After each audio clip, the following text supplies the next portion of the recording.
ஒவ்வொரு பெயர்ச்சொல்லுக்கும் உரிய பெயர்ச்சொல் வகையை புள்ளிக்கோட்டின் மீது எழுதுக.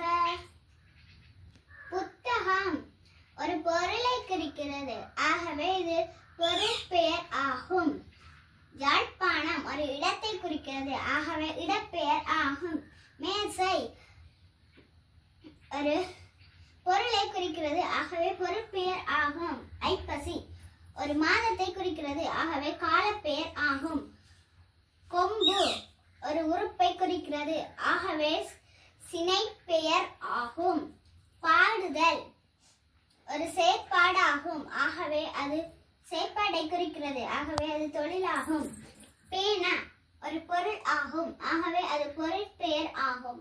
பூங்கா ஒரு இடத்தை குறிக்கிறது, ஆகவே அது இடப்பெயர் ஆகும். கண் ஒரு உறுப்பை குறிக்கிறது, ஆகவே அது சினைப்பெயர் ஆகும். வட்டம் ஒரு வடிவத்தை குறிக்கிறது, ஆகவே அது குணப்பெயர் ஆகும்.